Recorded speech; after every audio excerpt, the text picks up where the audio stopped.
ભારતીય આશ્રમ વિવાદને લઈને હાલ પત્રકાર પરિષદ થઈ રહી છે. શું કહેવાય, એક આ હ્યુમેનિટીનું કાર્ય છે. ઋતંભરા દીદી છે, કેટલી દીકરીઓ એની પાસે છે. ગીતા દીદી છે, કેટલી દીકરીઓ એની પાસે છે. તો હું કોઈ એવું ખરાબ કાર્ય મેં નથી કર્યું જીવનમાં. અને આજ મારી એકતા અહીંયા મારી સામે છે, એટલે હું મારો પક્ષ રજૂ કરવા જનતાને એમ થાય કે માતાજી, વિશ્વેશ્વરી માતાજી શું છે, મારા આ કરવું પડે એ પણ મને બહુ દુઃખની વાત છે. અને ગુરુ છે એ પિતા સમાન છે. અને જો પિતા ઉઠીને એમ કે આના અંદરના કપડાં, તો મેં અત્યારે પણ લેગીસ પહેરેલી છે, અંદર એ કપડાં પહેરેલા છે, કેમ કે હું એક લેડીઝ છું. અને મારી હારે મારા ઘણા ભક્તો રહે છે. અને હું સાધ્વી થઈશું તો આશ્રમમાં મારો રૂમ નહીં હોય તો બીજે ક્યાં હશે? તો હું આશ્રમમાં ન રહું તો હું ક્યાં જાઉં? જ્યારે પંથ જૂના કાળમાં દીક્ષા થાય તો સાધ્વી બનતા હોય છે, અને તોય આવા ઇન્જામ આવે તો મને ખૂબ હૃદયથી એક દુઃખ થાય છે. અને જે ટોયસ રમકડા છે હું સ્વીકારું છું, અમારી એકતાના છે, અને એ બધા ભક્તોએ આપેલા છે મારી એકતાને ગિફ્ટમાં. અને મારી હારે બીજી પણ છોકરા નાના નાના હોય છે.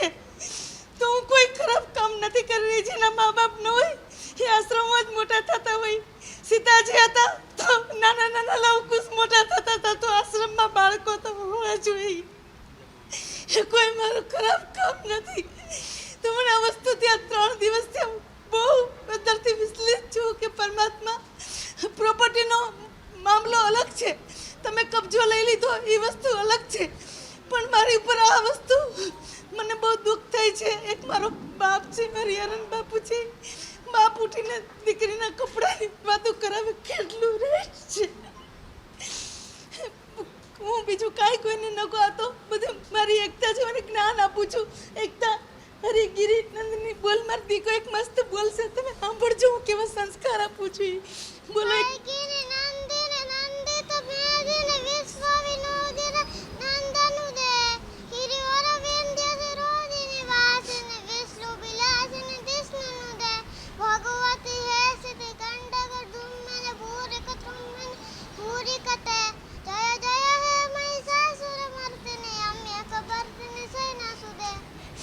બોલો. ઓમ નમઃ પાર્વતી પદે.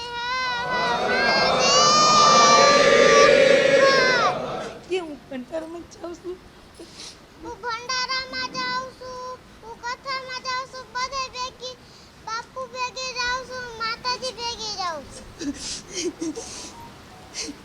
તો અમારી આ બધાયની દીકરી છે. હું જે રીતે તમારા રૂમમાં જે મહિલા ગઈ હતી અને બધી વસ્તુ બતાવતી હતી, એના વિશે આપનું શું કહેવું? મારે કોઈને કંઈ નથી કહેવું. આ રીતે જવું બી ખોટું છે ને? એ તો બધા. અને એક બીજી વાત કરું કે આના સર્ટિફિકેટમાં આવે છે વિલાસબેન પ્રકાશભાઈ ગીડા. તો મારું નામ પણ પુરાણું નામ એ છે, અને આની મમ્મીનું નામ પણ પુરાણું ઓલું છે. એટલે એ લોકોને કદાચ એવું થયું હોય, પણ કાંઈ પણ કાર્ય કરો, કોઈ પણ વ્યક્તિમાંથી તમે વિચારીને કરો. અને હું તો એવું ઈચ્છું છું કે હું આવા બાળકો કેટલાય સાચવું, એવું મને અંદરથી પ્રાર્થના છે. આ તો બધાય ના કહેવાય.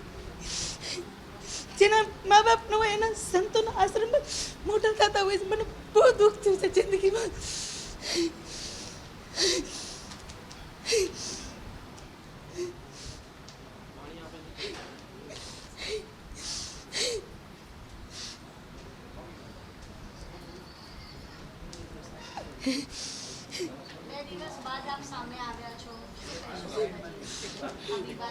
હું એટલી બધી અંદરથી વિચલિત થઈ ગઈ કે ઓચિંતાનું મારી ઉપર શું થયું.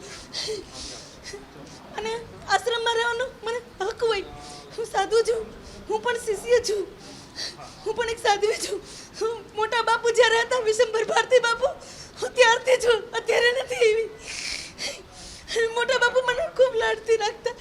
તો કોઈ પણ દીકરીઓ સંતો થાય, સાધવ્યું બને, અને આવું થાય બહુ દુઃખ થાય છે હૃદયમાં.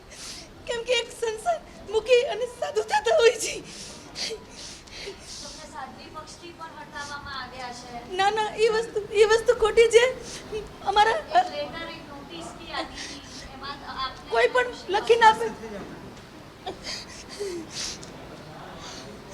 મને ઓલો વિડીયો આપો તો બાપુનો.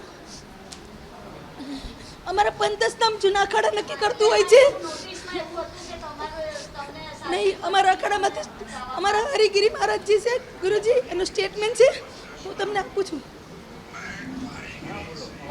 એટલે એમાંથી એટલે એમાં હરકો અવાજ આવશે.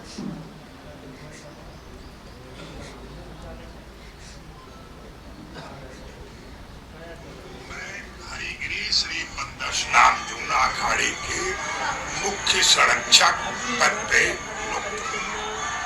कहीं भी कभी भी जो व्यवस्थाएं अखाड़े की, जो बोर्डी का नियम है, जनरल कमेटी का अधिकार है, बाउंड कमेटी का अधिकार होता है, तमाम जूना अखाड़े के एक संगठन है जिसकी बहुत बड़ी इकाई है और उस इकाई में जो निर्णय होता है, आज भी जैसे हमसे पूछा गया क्या ऋषि भारती जी जूना अखाड़े के महामंडलेश्वर पद पे हैं कि नहीं?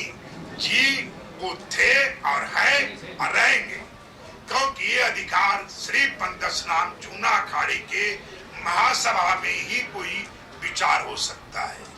इसी तरह से महामंडलेश्वर विश्वेश्वरी भारती जी जूना अखाड़े की थी और हैं और उस पद पे महामंडलेश्वर पद पे रहेंगे। શેર કરી લેજો કારણ કે આમાં નહીં